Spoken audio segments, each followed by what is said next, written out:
लोकसभेला महायुतीच्या उमेदवाराबाबतही संभ्रम, भाजपच्या भूमिकेवर निर्णय.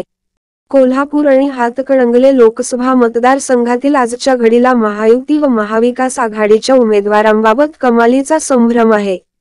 प्रत्यक्षात निवडणुकीची रणधुमाळी सुरू होण्यास कसेबसे 60-70 दिवस शिल्लक राहिले असतानाही नक्की कोण उमेदवार असतील यासंबंधी खात्री देता येत नाही असे चित्र आहे. महायुतीकडून मुख्यमंत्री एकनाथ शिंदे गटाचे खासदार म्हणून खासदार संजय मंडलिक व खासदार धैर्यशील माने यांची उमेदवारी निश्चित मानली जाते. लोकसभेला पुन्हा उमेदवारी व विकास कामांसाठी कोट्यवधी रुपयांचा निधी या अटीवरच त्यांनी शिंदे गटात प्रवेश केला आहे. त्यामुळे या दोन्ही मतदारसंघांवर शिंदे गटाचाच हक्क आहे.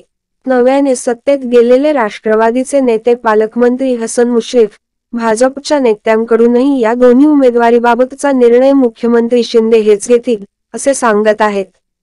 परंतु खरी अडचण त्यानंतर सुरू होत आहे.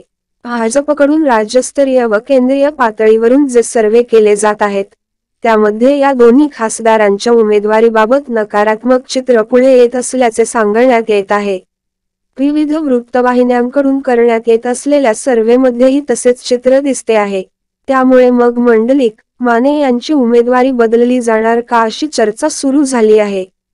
त्याचा अंदाज आल्यानंतरच खासदार माने यांनी मंजूर करून आणलेल्या विकासकामांचे वाढदिवसाच्या निमित्ताने जोरदार मार्केटिंग केले.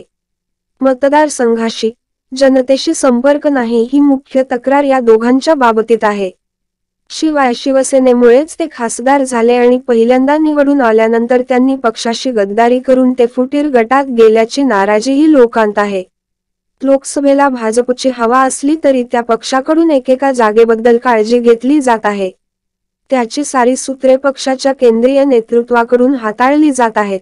कोणताच धोका पत्करायला हा पक्ष तयार नाही.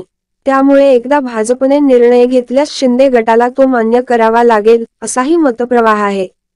उमेदवार बदलणे किंवा आहे त्या उमेदवारांना भाजपकडून कमळ चिन्हांवर लढायला लावणे असेही पर्याय आहेत. या दोघांनाही कमळ चिन्ह हवेच आहे. त्यासाठीच त्यांनी देव पाण्यात घातले आहेत.